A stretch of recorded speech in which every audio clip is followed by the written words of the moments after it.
Bom dia, meus irmãos. Satisfação muito grande estar pregando aqui nessa igreja, nos seus 120 anos. Em 1902, um grupo de irmãos saiu aqui dessa igreja, umas carroças, e foram parar lá em Pinheiros. E eles eram chamados de esforçadores cristãos. E ali eles começaram a plantação da igreja presbiteriana de Pinheiros. A igreja de Pinheiros foi organizada em 1906, ou seja, 5 anos depois da organização aqui dessa querida igreja. Então, me sinto muito honrado, não sou digno de estar nesse púlpito aqui, que passaram por aqui grandes pregadores do Evangelho, mas na nossa humanidade imperfeita, Deus tem se revelado. Eu quero meditar com vocês sobre uma igreja dirigida pelo Espírito Santo. Igreja não é empresa. Então ela não se dirige por procedimentos empresariais. Igreja não é hospital. Igreja não é orfanato. A igreja é a família de Deus. E quem deve dirigir a igreja não é o pastor, não são os presbíteros, por mais capazes e inteligentes que sejam, não é o povo. Quem deve dirigir a igreja é o Espírito Santo. Amém? Então, 120 anos, e a pergunta que eu faço é: quem dirige a Igreja Unida? Quem está dirigindo essa igreja? Eu quero ler 2 textos, e nós iremos meditar nesses textos. O primeiro deles está em Romanos, capítulo 8, versículo 14. Romanos, capítulo 8, versículo 14. O que diz aí? Diz assim: pois todos os que são guiados pelo Espírito de Deus são filhos de Deus. Vamos repetir? Vamos lá? Pois todos os que são guiados pelo Espírito de Deus são filhos de Deus. Vamos, por favor, para Atos dos Apóstolos, capítulo 16, a partir do versículo 6. Nós vamos ler até o versículo 10.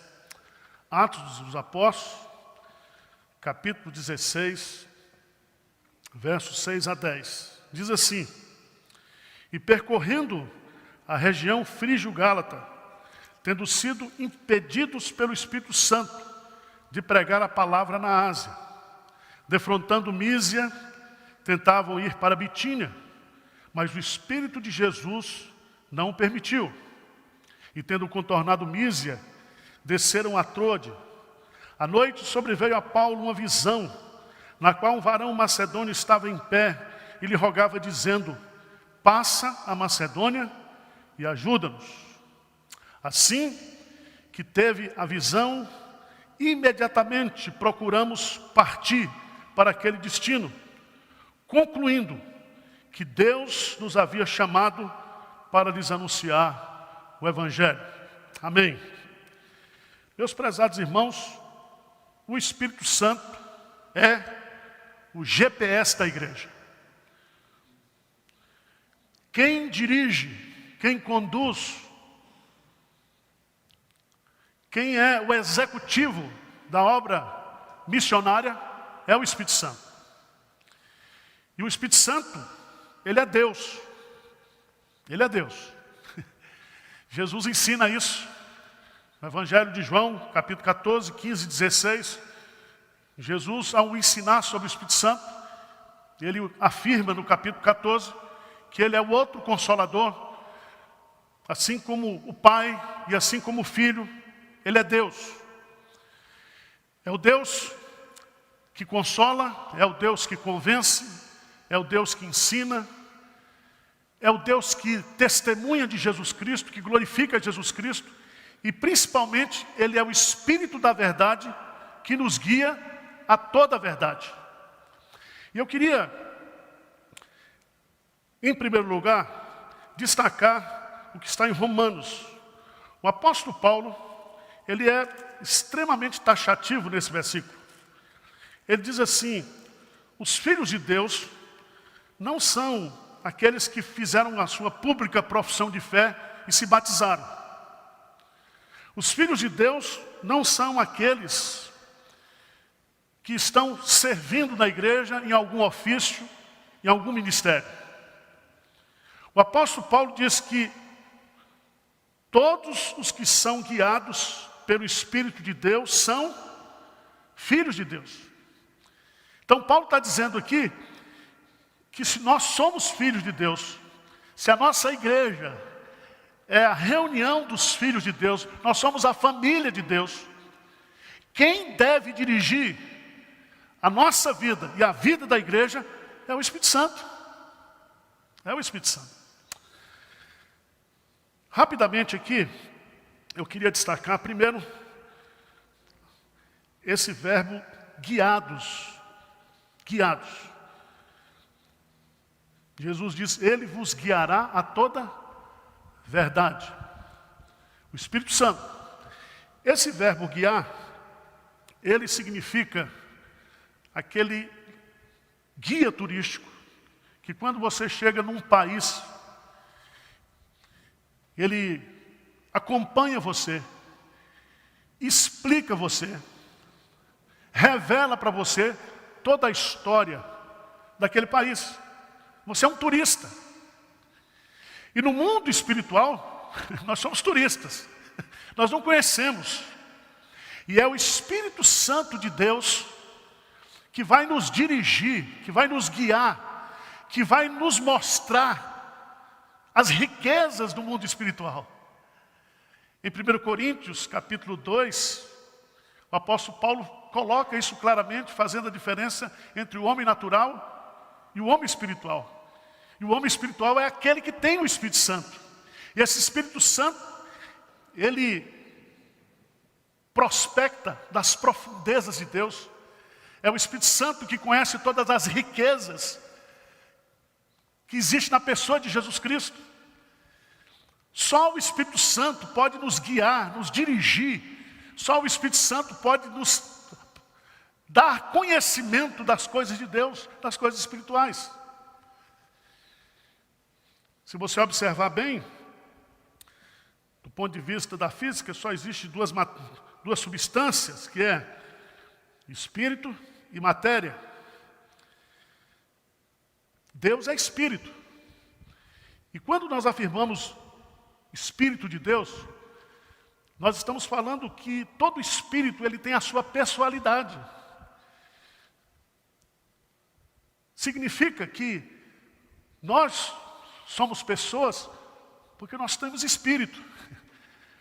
A matéria volta para o pó, né, e o espírito volta para Deus. Nós continuamos existindo porque é no Espírito que está a pessoalidade. Então o Espírito Santo não é uma força, não é uma energia, é uma pessoa.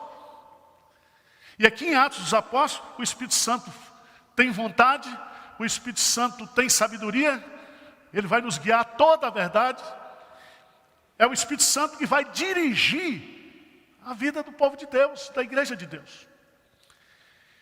Eu quero destacar aqui, e eu vou voltar aqui para o texto de Atos. Vocês conhecem essa história. Paulo está iniciando a sua segunda viagem missionária. E ele, percorrendo a região frígio-gálata, diz aí que eles foram impedidos pelo Espírito Santo de pregar a palavra na Ásia. Depois, no versículo 7, diz que eles tentavam ir para Bitínia, mas o Espírito de Jesus não o permitiu. Então preste atenção que aqui nós vamos tirar algumas lições algumas aplicações práticas, porque se o Espírito Santo é quem guia a igreja, se é o Espírito Santo que é o Senhor da igreja, se é o Espírito Santo que está, de uma certa forma, operando na vida da igreja, conduzindo a igreja, nós aprendemos uma lição importantíssima aqui.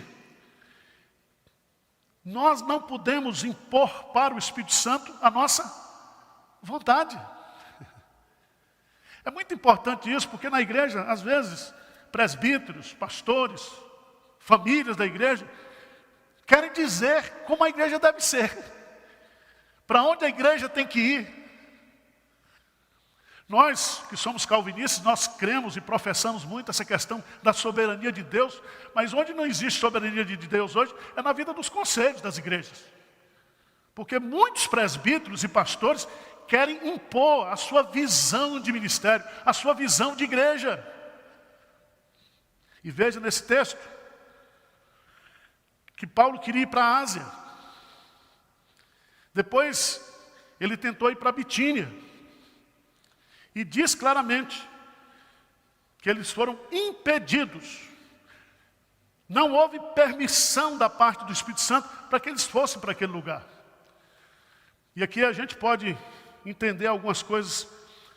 A Bíblia fala que o coração do homem pode traçar planos, mas a resposta certa vem dos lábios do Senhor. Então, meus amados irmãos, nós precisamos nos curvar diante da soberania do Espírito Santo. E é tão interessante porque lá em Atos, capítulo 18, Paulo chega à Ásia. E ele chega na cidade de Éfeso, e dali ele evangeliza toda a Ásia. O que significa isso?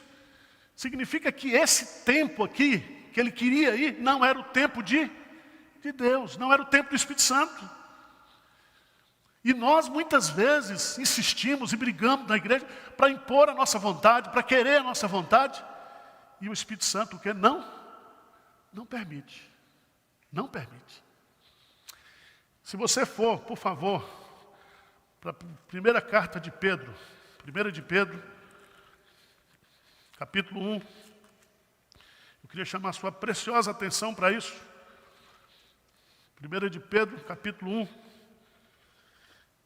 diz assim, no versículo 1, Pedro, apóstolo de Jesus Cristo, aos eleitos que são forasteiros da dispersão, no Ponto, Galácia, Capadócia, Ásia e Bitínia. Preste atenção que o Espírito Santo não permitiu que Paulo fosse com Timóteo, Silas e Lucas, nem para a Ásia, nem para a Bitínia, naquele tempo, porque Deus ia mandar outras pessoas. Provavelmente Pedro foi usado por Deus para evangelizar a Bitínia. Pedro chegou primeiro na Ásia. Então, você vê claramente aqui a soberania do Espírito Santo na condução da obra missionária. Você se lembra que na primeira viagem missionária, o Espírito Santo disse assim, separai-me agora, Barnabé e Saulo. E a igreja ali, em oração, sob a direção do Espírito Santo, porque diz que eles foram enviados pelo Espírito Santo, separados, mas enviados pela igreja. O Espírito Santo não falou que era para João Marcos ir, mas Barnabé resolve levar João Marcos. E João Marcos, no primeiro incidente, na primeira dificuldade, ele desiste. E se você for descobrir aqui, a insistência de Barnabé em querer levar João Marcos criou uma briga com Paulo. Porque as nossas brigas na igreja, irmãos, são justamente porque nós queremos impor a nossa vontade, o nosso querer. Se você observar bem, veja lá no Atos dos Apóstolos, capítulo 15, versículo 28. 15, 28. Diz assim, pois pareceu bem ao Espírito Santo e a nós. não vos impor maior encargo além dessas coisas essenciais. Veja que houve um concílio em Jerusalém para resolver o problema dos gentios, porque os gentios estavam se convertendo e os judaizantes queriam que antes de serem batizados, eles deviam ser judeus primeiro. Eles estavam misturando a graça com a lei. E é tão interessante que esse conselho se reúne, esse concílio, e a decisão procede do Espírito Santo. Do Espírito Santo.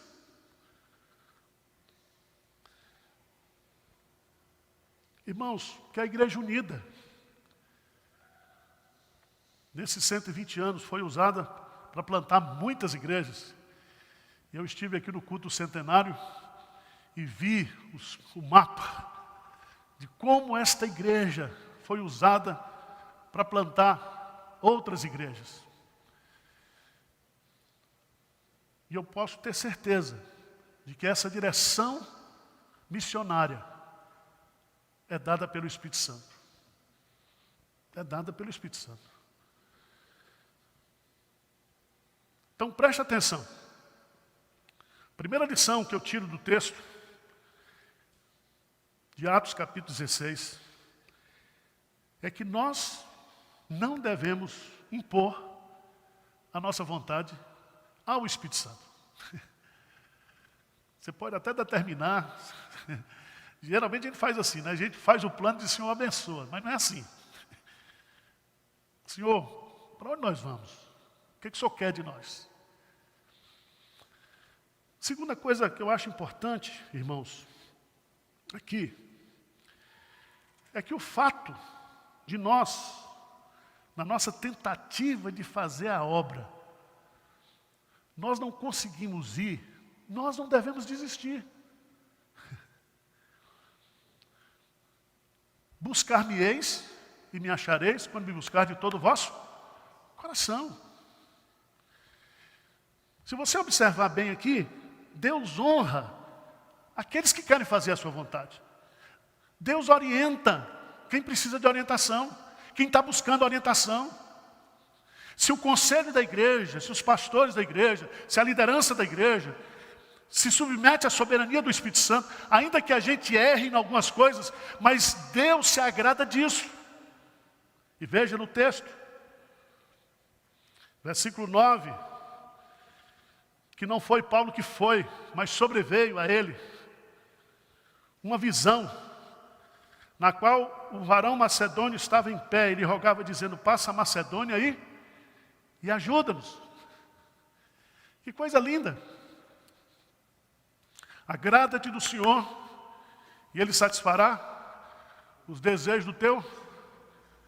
Reconhece-o em todos os teus caminhos, e Ele endireitará as tuas veredas. Veja no texto, que assim que teve a visão, imediatamente procuramos partir para aquele destino, concluindo que Jesus nos havia chamado para lhes anunciar o Evangelho. Veja que foi o Espírito Santo, o Espírito de Jesus, e agora ele conclui que foi o quê? Deus.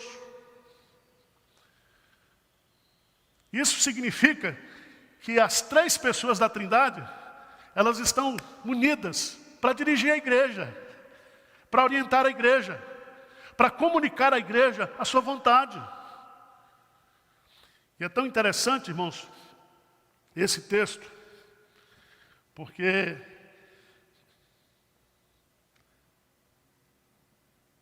a visão, ela é imediatamente colocada em prática.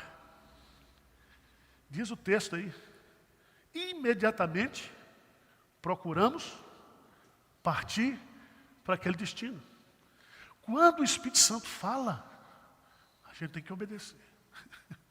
E aí, rápido, é imediato. E aqui vocês precisam entender que o Espírito Santo, ele é o Espírito da verdade, e ele nos guiará a toda a verdade. Quando o Espírito dirige, não tem frustração. Quando o Espírito Santo conduz, não tem erro.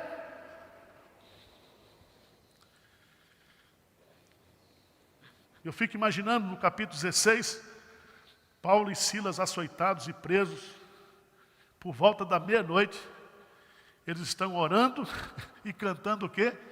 Louvores. Se fosse eu ou você, a gente diria, Senhor, eu queria ir para Ásia, o Senhor não deixou, queria ir para Bitino, não deixou, o Senhor me mandou para Filipos, para eu apanhar injustamente. Estaria reclamando da vida.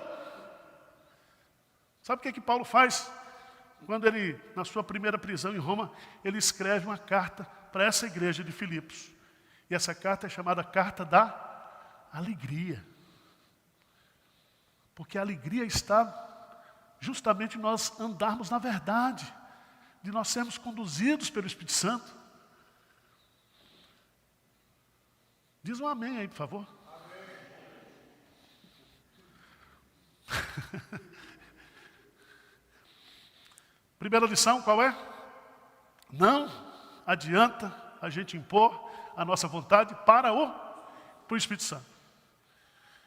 Segundo lugar, quem busca a orientação do Espírito Santo, receberá a orientação do Espírito Santo. Pode ter certeza disso. O negócio,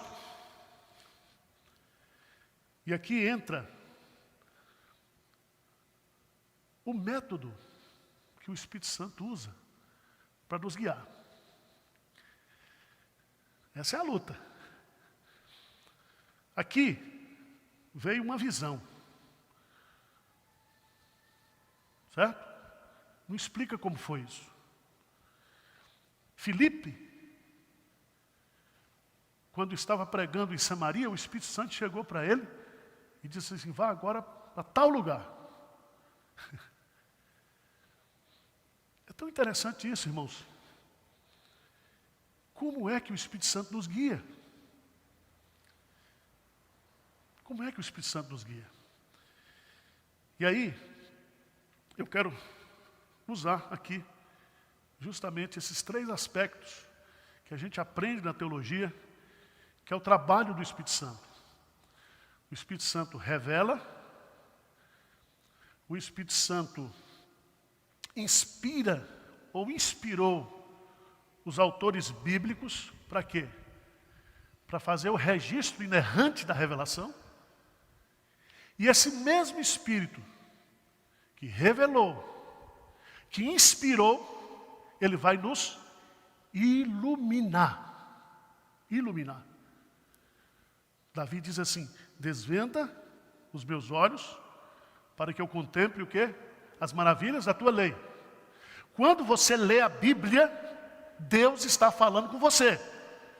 Você quer ouvir Deus falando em voz alta? Lê a Bíblia em voz alta. Mas a Bíblia é Deus falando conosco. Sabe o que a gente precisa? Spurgeon, pregando sobre esse assunto, ele diz, nós precisamos ter, irmãos, Bíblias iluminadas. Você tem Bíblia da mulher, Bíblia Shed, Bíblia de Genebra. Você precisa ter uma Bíblia iluminada. Quando você lê a Bíblia, o Espírito Santo fala com você. Porque esse Espírito, que é Senhor, que é Deus, que é pessoa, ele nos dá compreensão, ele fala conosco através das Escrituras Sagradas. Quantas vezes você buscou Deus em oração e lendo a Bíblia e Deus falou com você? E Deus mostrou para você. E Deus iluminou os seus olhos. Deus guia, falando conosco através das Escrituras. Mas Deus guia, ou nos guia também. Abra a sua Bíblia, por favor. Lá em Provérbios. Por favor, Provérbios, capítulo 16.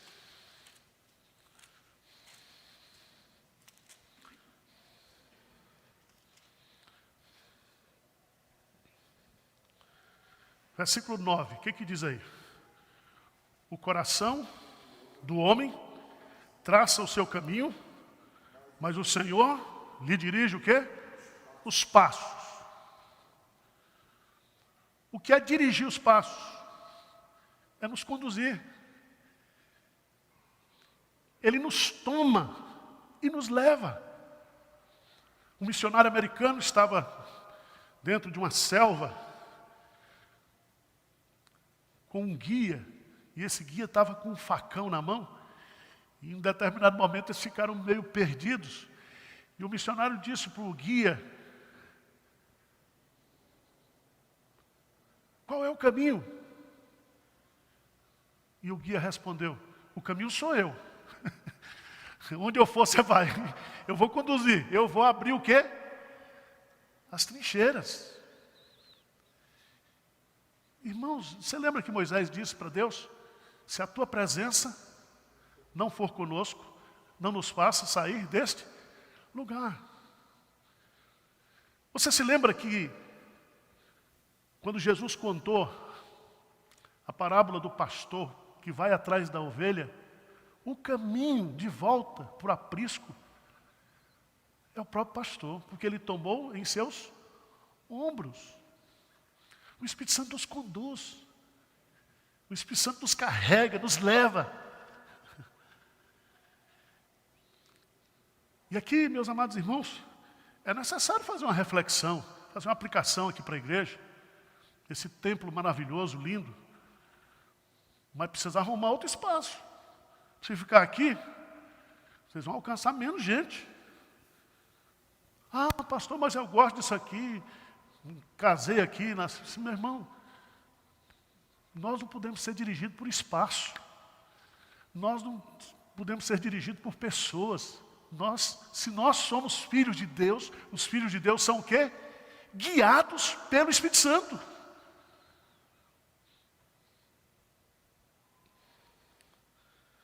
Mas eu queria deixar, em último lugar, já estou extrapolando, Dia dos Pais, né? O almoço hoje, esperando em casa. Abra sua Bíblia, por favor, em Neemias.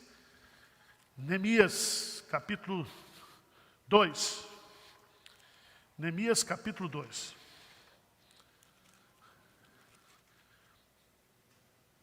Neemias, capítulo 2. Eu queria que você lesse comigo, por favor, o versículo 12 de Neemias. Neemias 2:12. O que diz aí? Então, à noite me levantei, e uns poucos homens comigo.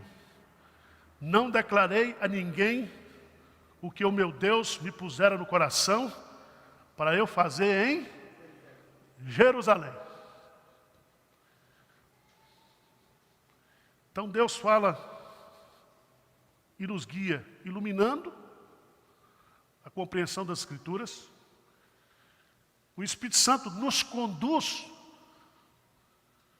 mas o Espírito Santo, ele põe coisas, ideias no nosso coração, para a gente fazer. Veja nesse texto: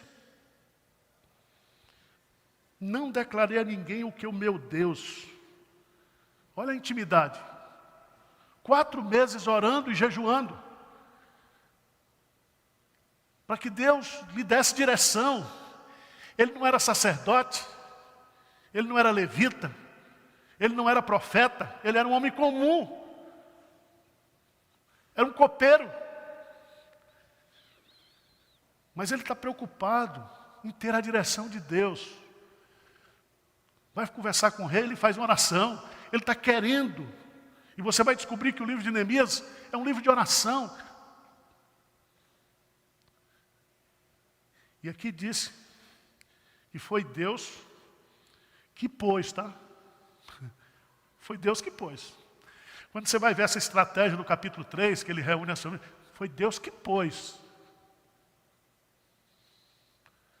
O nosso Deus, irmãos, ele não anula a nossa inteligência, ele fala conosco. Ele nos dá compreensão, discernimento.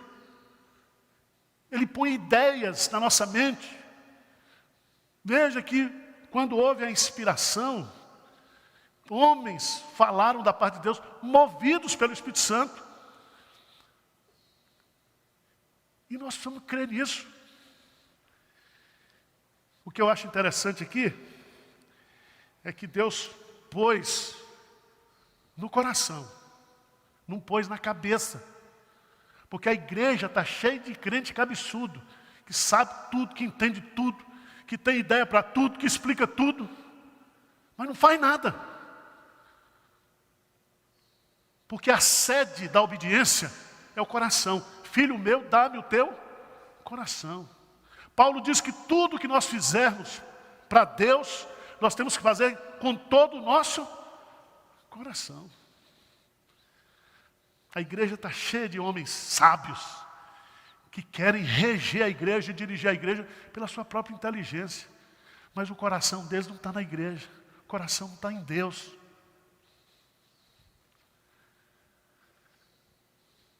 Outra coisa interessante, que Deus pôs no seu coração para Ele fazer. Lá em Pinheiros aparece um monte de irmãos dando ideias para eu fazer, eu falei, não arruma mais serviço para mim não, que eu já tenho. Você já notou na igreja que tem gente, pastor, por que não faz isso, por que não faz isso, faz aquilo? Gente cheia de ideias para os outros fazerem. Mas o Espírito Santo, irmãos, Ele põe no nosso coração, Ele nos orienta, Ele nos guia, colocando ideias, projetos. Louvado seja Deus por isso. A graça de Deus é multiforme. Quando foi construir o tabernáculo lá, o Espírito Santo dotou aqueles homens de uma capacidade artística para fazer os móveis, para fazer os utensílios. O Espírito Santo trabalha na vida da igreja, capacitando a igreja, dirigindo a igreja, para fazer a obra da igreja nessa geração. Na época da Reforma, quando eclodiu o movimento da Reforma junto com a Renascença, criou-se a imprensa. Lembra disso? Gutenberg. O que Lutero fez? Imprimiu a Bíblia em alemão e deu para o povo. Lutero não ficou discutindo se a imprensa era do diabo. Hoje, a nossa geração está vivendo a era da tecnologia, da informática, da comunicação online. Se nós nos juntarmos, Jesus volta o ano que vem. Nós vamos alcançar todas as nações da terra usando tecnologia. Nós somos uma geração privilegiada. Você está aí na sua casa agora, sentado, comendo pipoca e me assistindo aqui, participando do culto. São coisas que Deus providencia na sua graça para nós. Pastor Roster, quero falar para você, para os presbíteros que estão me ouvindo, se não me quiser me chamar mais para pregar aqui, tudo bem, eu não vou ficar brigado com vocês, mas vocês, como liderança maior da igreja, tem que dobrar os joelhos e dizer para o Espírito Santo e para Deus, o que o Senhor quer de nós a partir desses 120 anos? Para onde a igreja vai? Para onde a igreja vai? Qual é a direção que o Espírito Santo quer dar para vocês? Esse mês nós estamos orando lá em Pinheiros, buscando a direção do Espírito Santo. Há 3 anos atrás, quase nós comprávamos um galpão lá no Jaguaré, com mais de 8.000 metros quadrados. Se a gente tivesse comprado, se Deus tivesse deixado a gente fazer, a gente estava perdido hoje, porque não podia usar. E hoje, nos cultos de domingo online, nos 4 cultos, nós temos mais de 20.000 pessoas assistindo os cultos, sem precisar mudar de lugar. Então Deus, Ele faz, Ele dirige, Ele caminha dentro da igreja, Ele conduz a igreja.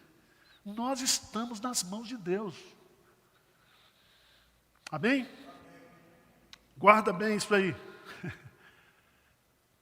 Guarda bem, o Espírito Santo é o GPS da igreja. E é um GPS soberano. Porque quando você põe o GPS, você ainda põe um endereço dizendo eu quero chegar lá. Né? Mas não é assim. Senhor, para onde nós vamos? E você pode ter certeza que o Espírito Santo vai dirigir. Quem tem ouvidos, ouça o que o Espírito Santo diz a quem? A igreja. Amém? Vamos ficar de pé, fazer uma oração. Senhor Deus, nós te louvamos, porque nós não estamos sozinhos. O Senhor nos enviou para fazer a obra, mas o Senhor está conosco todos os dias, até a consumação dos séculos.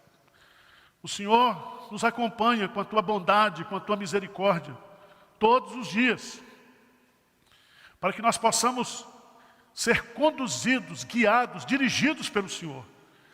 Nós te louvamos pela Igreja Unida, por esses 120 anos de bênçãos aqui, Pai. E que o teu Santo Espírito possa continuar sendo o grande executivo do Senhor nessa igreja. Que Ele possa conduzir o conselho, os diáconos, os ministérios da igreja. Que haja, ó Deus, essa rendição, essa submissão à soberania do teu Santo Espírito. Fala conosco, Pai. Guarda os nossos pés da queda. Guarda a nossa boca de falar dolosamente. Proteja-nos, não nos deixes cair em tentação, mas livra-nos do mal. Nós oramos em nome de Jesus. Amém.